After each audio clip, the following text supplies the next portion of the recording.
Nakadamay po ng dakilang Panginoong Jesucristo, isang mapagpalang gabi sa mga kapatid ko sa laman at magandang araw naman sa mga kapatid natin sa Espiritu.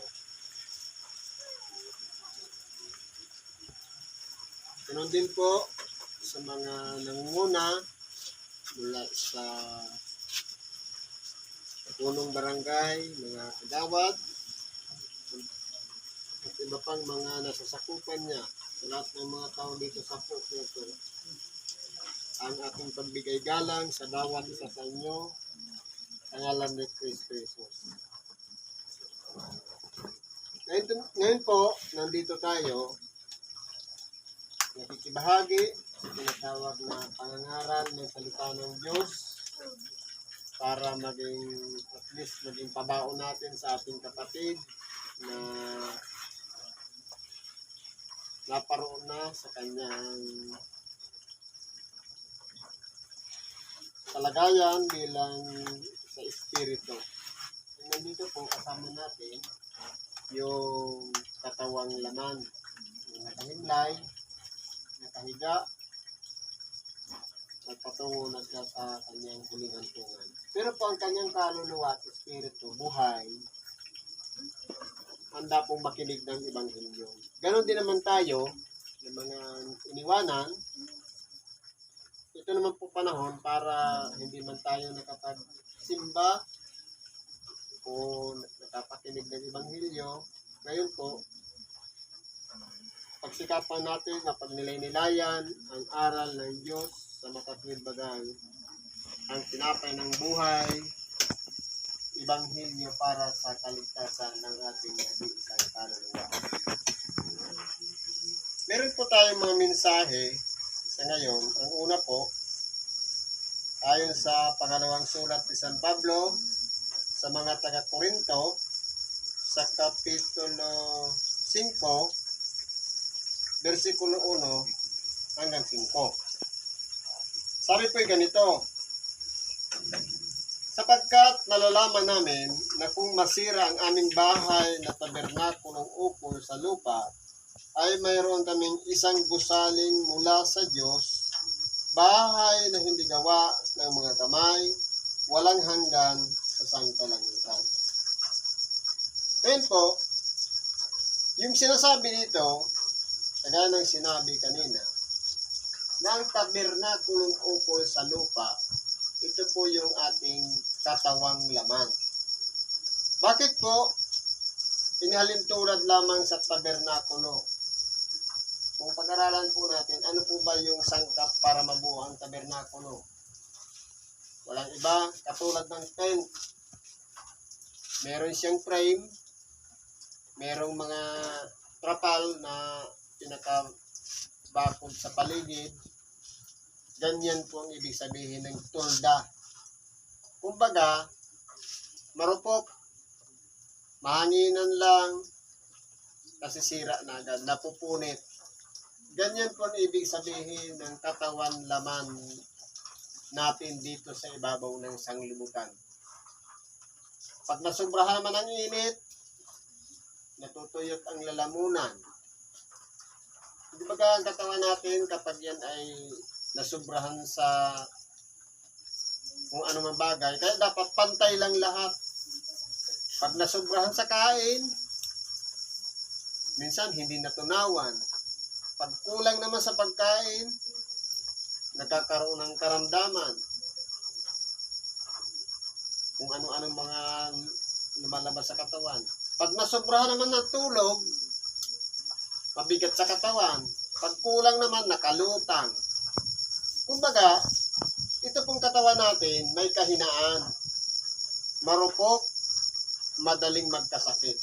Kaya inahalimbawa sa isang tulda na kapag dumadaan ang mga mabibigat na mga problema o karamdaman, madali po tayong manghina o manlupaypay dahil mahina po ang ating katawan. Marupok, madali pong masira. Kaya dinadanas natin ang mga karamdaman. na maambunan lang tayo, agad sinisipon, at nagkakaroon na ng ubo, ulagnat. Diyan po inihalimbawa. Ngayon po, kung masira itong katawang ito, na walang iba, yung dumating na yung kapanahunan ng kamatayan, meron pong inihanda ang Diyos na inihalimbawa naman sa isang gusali sa makatuwid bagay matibay, matatag. Kahit anong unos o bagyo ang dumating, ito'y mananatili pong nakatayo. Katulad natin na kung tayo noon, ang ating mga tahanan ay isang marupok na kahoy pa lamang, mga dingding natin, mga kawayan o kaya ano, madali pong masira. Pero kapag gusali na, ibig sabihin yung may pundasyon, konkreto, matibay o kumaga, may mga bakal, yan na po yung gusali. Kaya inihahanda natin yan para sa mga unos na dumarating sa ating buhay. Ganyan po ang magiging kalagayan naman natin na matapos tayong dumating yung kapanahunan natin, walang iba yung kamatayan, meron pong inihanda ang Diyos sa makatuwid bagay. Ang katawang nauukol sa Espiritu, walang hanggan, walang kamatayan. Tabernakulo o kaya yung sa hindi gawa ng mga kamay walang hanggan sa sangkalangitan. Yun po yung inihanda ng Diyos para sa bawat isa sa atin. Sapagkat tunay na sa ganito kami nagsisihibik, na nangagnanasan, mabihisan kami ng aming tahanang mula sa langit. Kaya po, pinakaasam-asam natin yan, na mabihisan tayo noon. Pero, sabi nga, ang kapanahunan ng buhay, kanya-kanya po tayong panahon. Merong mga namamatay na bata, merong dumarating naman sa hustong gulang o tumatanda ng kung ano yung maabot ng buhay natin. Magpasalamat tayo kung anong oras o panahon na ipagkakaloob ng Diyos sa bawat isa sa atin para naman sa ating kapanahunan. Na kung mabihisan nga kami niyaon ay hindi kami mga susumpungang mga hubad. Kaya po, pinakaasam-asam natin ngayon, yung katawang laman na ito po yung pinakapantakip ng ating nag-iisang kaluluwa. At ganoon din, yung buhay na walang hanggan na tatamuhin ng mga lahat na nagsisigawa ng mabuti o masama man, lahat tayo pagkakalooban yun. Lamang, depende po sa ating mga gawa. Kaya, kung yan po ay pagkaloob sa atin, hindi tayo mga sumpungang mga hubad. Sapagkat tunay na kaming nanga sa tabernakulong ito ay nagsisihibit na nanangabibigatan. Hindi sa ninanasa naming maging hubad, kundi ninanasa naming kami bihisan upang ang may kamatayan ay lamunin ng buhay. Totoo po, lahat po tayo nagsisihibik. Dahil minsan, kung ano-ano mga problema dumarating sa ating buhay, parang ayaw na natin, parang sumusuko na tayo. Binibigyan tayo ng mga karamdaman na tumatagal, parang ayaw na nating mabuhay. Pero po, kinakailangan natin danasin yan bilang tao. Sabi nga, tayo yung may gawa ng ating sariling buhay. Kung maingat tayo sa mga pagkain, hahaba din ang ating buhay. Pero kung ano-ano ang kinakain natin, walang kontrol, minsan napapahamak din ang ating sarili. Kaya, kinakailangan maunawaan natin na tunay nga na ang ating katawang laman may marupok, may kahinaan. Kaya, ang gawin na lang natin, ipaghanda natin ang ating sarili para doon sa itinakda ng Diyos. Yung tamuhin natin o tanggapin ang buhay na walang hanggan sa piling niya. Kaya, kung nagsisihibik tayo ngayon, tanggapin na lang natin, kundi nangabibigitan din tayo. tanggapin pa rin natin yan.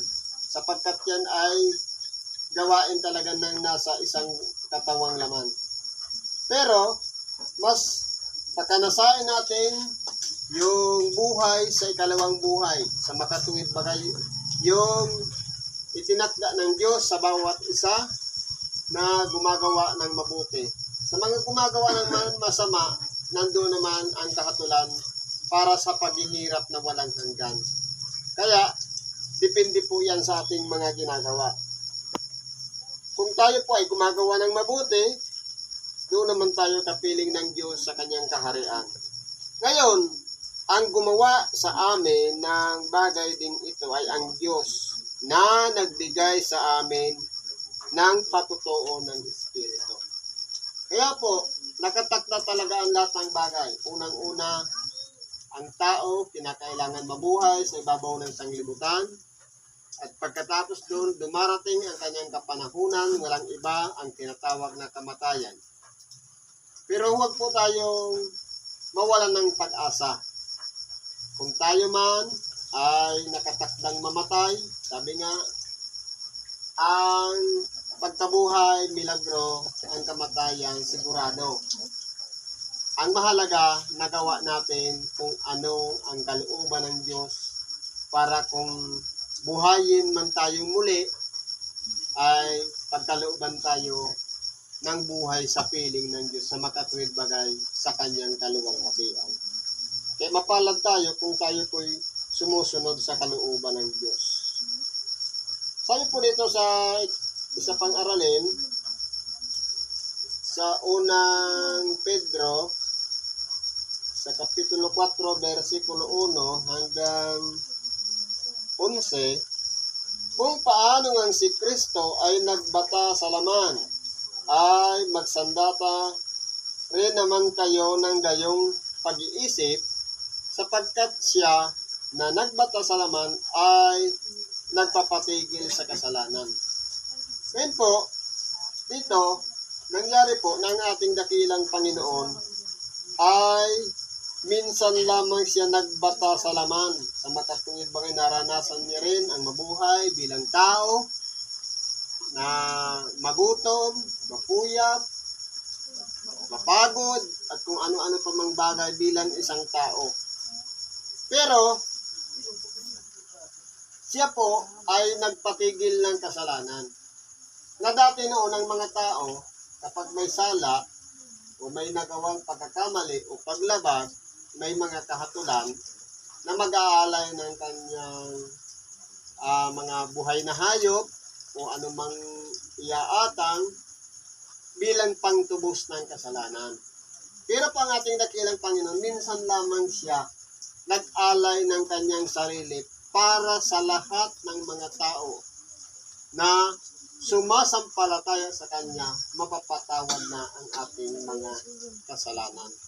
Kaya napatigil niya po ang kasalanan. Ibig sabihin, wala nang muling paghahain pa ng anumang hayop para pantubos, kundi yung pagsampalataya na lang natin sa ating dakilang Panginoon sa Kanyang ginawa, mapapatawad na ang ating mga kasalanan. Upang wag na kayong mga buhay sa laman sa inyong nalalabing panahon sa mga masamang pita ng mga tao, kundi sa kalooban ng Diyos. Kaya po, sa mga nagsisampalataya sa ginawa ng ating dakilang Panginoon, kinakailangan maging seryoso po tayo na sa pamamagitan ng kanyang pagtubos, bigyan natin ng pagpapahalaga ang ating sarili na sa pamamagitan ng nagawa nating mga pagkakasala. Nakarinig tayo ng Ibanghilyo, tayo nagsisi at nagsipagbalik loob sa Diyos. Pahalagahan natin ito at sikapin natin ng maingat at buong husay na hindi na tayo makabalik sa dati nating kalagayan nung tayo'y hindi pa natin nakikilala ang katotohanan o hiwalay pa tayo sa Diyos. Kaya po, kung dati malaya natin nagagawa ang mga bagay-bagay na makasanlibutan o pita ng laman, Nung makilala na natin si Kristo, sumampalataya tayo sa kanyang ginawa, na tinubos tayo sa pagkakasala, pag-iingatan na po natin ang ating sarili na huwag na natin gawin yung dati natin ginagawa nung hindi pa natin siya nakikilala. Kaya, nandyan po ang kapangyarihan ng Espiritu Santo para magturo sa atin, para hindi natin maibalik yung mga ginagawa natin dati. Siyang tagapagpigil nang sa ganoon, masunod na natin ang kalooban ng Diyos at hindi na yung sarili natin kalooban. Sapagkat sukat ng nakaraang panahon upang gawin ang hangad ng mga hintil at lumakad sa kalibugan, sa mga masamang tita, sa mga paglalasing, sa mga kalayawan, sa mga kayamuan, sa mga kasuklam-suklam, na pagsamba sa mga Diyos. Nung hindi pa natin nakikilala ang Diyos, hindi pa natin nakikilala si Kristo, ito po yung mga ginagawa natin. Yung katulad ng ginagawa ng mga hintil, yung lumalakad sa kalibugan, kumbaga wala pang kontrol tayo sa paggawa nito. Ganon din, masasamang pita, lahat ng kahalayan, lahat ng mga pag-iimbok, mga kung ano-ano mga bagay na ginagawa natin, nung hindi pa natin nakilala si Kristo, patuloy natin yung ginagawa. Pero nung tayo binago na sa pamamagitan ng pag-alay ng ating dakilang Panginoon at sumampalataya tayo sa kanyang ginawa, na pag-iingatan na natin ang sarili na hindi natin magawa yung kalayawan natin. At gusto natin ng ganito o ganyan. Ngayon po, may limitasyon na ang paggawa ng masama. Sinisikap na natin gawin yung mabuti. Ikinahahanga nila ang bagay na ito, na kayo'y hindi nakikitakbong kasama nila sa gayong pagpapakalabis ng kaguluhan. Kung kaya't kayo'y pinagsasalitaan ng masama. Kaya po, nung tayo po ay binago na, kumbaga hindi na tayo nakikiayon sa mga dating gumagawa nito, kaya nakakarinig tayo ng mga salitang masama. Nagbago lang ng buhay, may dinadala ng banal na kasulatan, minsan parang nilalait pa. Ganyan po ang katunayan dito sa ibabaw ng sanglibutan. Na sila'y magbibigay sulit sa kanya na handang humukom sa mga buhay at sa mga patay. Totoo po. Kaya, kung ano po yung ginagawa natin sa ating kapwa, ipagsusulit po natin yan sa Diyos. Kung tayo po ay gumawa ng mabuti, mayroon tayong ganti na may kasamang pagpapala. Yan po ang regalo ng Diyos. Pero, sa mga gumagawa ng masama, nandiyan naman yung paghihiganti ng Diyos. Ipagtatanggol tayo sa lahat ng mga gumagawa ng mabuti, tutulungan tayo ng Diyos.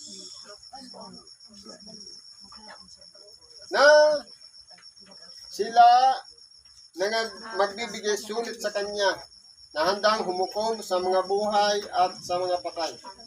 Huhukuman po tayo, maging patay man o buhay, tayo pong lahat ay haharap sa hukuman ng Diyos. Ano pong hitsura noon?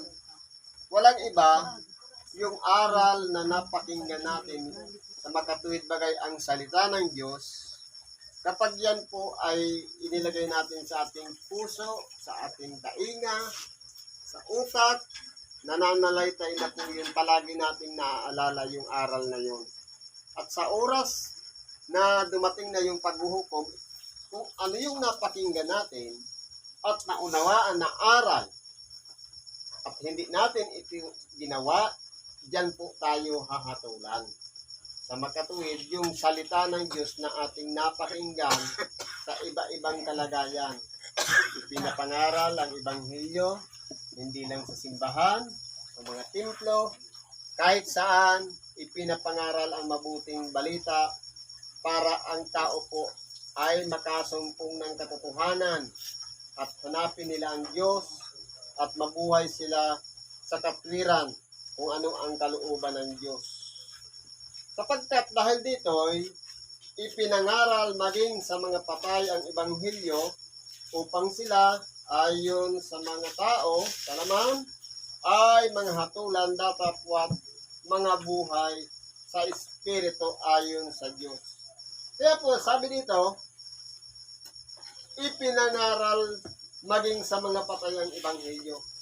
Kaya bakit natin ginagawa na mangangaral tayo ng Ebanghelyo kahit may patay? Sa totoo lang po, ang kanyang espiritu ay nariyan pa. Ang kanyang kaluluwa ay nariyan din. Lamang, para sa atin, sabi nga sa doktor, pag dinideklara na siyang patay, ang tawag nga niya medically dead. Ang kamatayan, ang ibig niya, pagkahiwalay. Pagkahiwalay ng kaluluwa at espiritu sa kanyang katawang laman. Pero nariyan lang siya.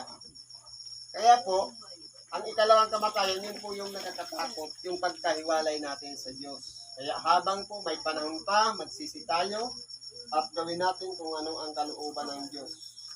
Upang hindi tayo hatulan ng Diyos, kundi mabuhay tayo ayon sa Espiritu ng Diyos na sumasalahat, kaya tayo'y nabubuhay dito sa ibabaw ng sanglibutan. Ngunit ang wakas ng lahat ng mga bagay ay malapit na. Kayo nga'y mga pakahinahon at mga puyat sa pananalangin. Hinihikayat po tayo dito sapagkat sa totoo lang, ang buhay natin dito sa ibabaw ng sanglibutan, may inip tayo, ang tagal naman ata bumalik ng ating dakilang Panginoon. Pero, kung aralin po natin, malapit nang dumating ang ating dakilang Panginoon. Yan po ang paghandaan natin sa pamamagitan ng pagpapakahinahon. Relax lang tayo. At sa pagpupuyat sa pananalangin, magsakripisyo tayo gabi-gabi sa pamamagitan ng samot dalangin na walang patid para sa kaligtasan natin at sa mga mahal natin sa buhay na hindi sila mapahamak, kundi sama-sama tayo doon sa kaluwalhatian ng Diyos sa kanyang pagbabalik.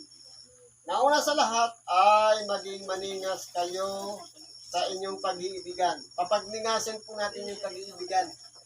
Hindi lang yung sinasabi na sa ating brothers and sisters na mahal kita o I love you, kundi yung maningas, ibig sabihin, nararamdaman ng ating mahal sa buhay yung kahalagahan ng I love you. Halimbawa, sa mag-asawa, hindi lang sasabihin ng I love you, kundi inaaruga, minamahal, pinapakain, pinapakita yung pagmamahal, hindi yung sa bibig lang. Yan po ang ibig sabihin ng maningas.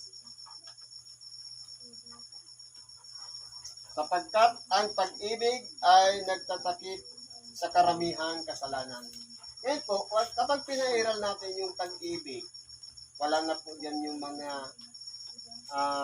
selos, wala na dyan yung duda, kundi umiiral na dyan kahit hindi man natin nakita ang ating mahal sa buhay o ating asawa, may tiwala tayo sa kanya.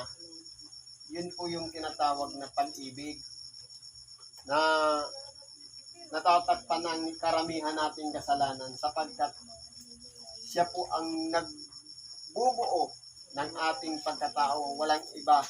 Dahil nga ang Diyos pag-ibig, pag tayo'y nabubuhay sa pag-ibig, sumasa atin na ang Diyos. Ano pang sabi dito? Na magpatuluyan kayo ng walang bulong-bulungan. Dapat po, habang ginagawa natin ang pag-iibigan, hindi tayo nagre-reklamo na isyo marami na tayong ginawang kabutihan sa kapwa, bakit walang ganti sa atin. Kundi, ang importante, ano yung ginawa natin sa ating kapwa, yun po yung mahalaga na hindi tayo nagre-reklamo. Na, ayon sa kaloob na tinanggap ng bawat isa, ay ipaglingkod sa inyo rin na gaya ng mabubuting katiwala ng masaganang biyaya ng Diyos. Kaya po, yung mga pagtawag ng Diyos sa atin, iba-iba pong kaparaanan. Meron po sa pamamagitan ng pakikinig ng Ebanghelyo, meron sa pamamagitan ng karamdaman, nakarinig ng Ebanghelyo. Pero ang lahat ng bagay na yan ay mga kaparaanan upang makilala natin ng lubusan ang Diyos. At ganon din si Kristo, na siya, sa Kanya lamang tayo aasa at magtitiwala. Nang sa ganon, may kasiguraduhan ang ating buhay sa Kanyang pagbabalik. Kung sakaling hindi man natin inaasahan na dumating na ang ating kamatayan. Na kung ang sino may nagsasalita na gaya ng mga aral ng Diyos, kung ang sino may nangangasiwa, ay gaya ng kalakasang ibinibigay ng Diyos, upang ang Diyos ay papurihan ng lahat ng mga bagay sa pamamagitan ni Yesu Kristo. Nasa Kanya ang kaluwalhatian at ang paghahari magpakailanman sa nawa. Kaya po, kung titingnan natin, mayroong mga tagapangaral ng salita ng Diyos. Mayroong mga nangangasiwa ng pangangaral ng salita ng Diyos. Ang lahat ng niya'y gumagawa para po sa bawat isa sa atin. Kaya kami nangangaral ng Ebanghelyo sapagkat pinangangasiwaan kami ng Diyos na nagbibigay sa amin ng kalakasan para gawin ang pangangaral ng Ebanghelyo maging sa mga buhay at mga patay, sapagkat ginagawa namin ito hindi lang para sa sarili namin na kami ay tatanggap ng gantimpala, kundi may pagmalasakit naman kami sa mga tao na gusto ring magpasakop sa Diyos at sumunod sa Kanyang kalooban. Kaya po iniaaral ang Ebanghelyo. Ipinangangaral sa bawat isa sa atin para sama-sama nating papurihan ang Diyos. Hindi lang yung nangangaral, bagkus pati yung mga tagapakinig ay sama-sama tayong magpupuri at magluluwalhati sa Diyos. At ganon din sa Kanyang bugtong na anak na si Jesucristo sa makatuwid bagay. Sa Kanya tayo magtitiwala at aasa na tayo tatanggap ng buhay na walang hanggan sa Kanyang pagbabalik dito sa ibabaw ng sanglibutan. Kaya po, kung ano po ang pamamaraan ng Diyos upang kilalanin siya ng lubusan ng bawat isa sa atin, kinakailangan pagsikapan po natin na magpatuloy po tayo sa paggawa ng mabuti sa kapwa at ganun din ibahagi natin ang Ebanghelyo hindi lamang sa pamamagitan ng pangangaral ng salita ng Diyos, kundi sa pagtuturo ng kabutihan sa ating mga mahal sa buhay, lalong-lalo na sa mga anak natin at ganun din sa mga nais natin makasama rin doon sa buhay na walang hanggan. Kumbaga, hatakan po yan. Lahat tayo sama-sama papunta doon sa kaluwalhatian ng Diyos. Kaya po, tinuturo sa atin ang Ebanghelyo, ipinangangaral para sa bawat isa sa atin. Kaya po, sa kapatid namin nandito, na mahal sa buhay ng kapatid na Ronnie, sa muli po, kami po ay nagpapasalamat dahil sa inyong pag-imbita, may pangalan ng mabuting balita. At yun din ang magiging pabaon natin sa Kanya kung saan man siya pumaroon. Kaya yan lang po muna ang may babahagi natin sa oras ito. Salamat po at pagpalain tayo ng Diyos at isang magandang gabi sa bawat isa. Salamat po. Ang magsabi, siya ay kasama.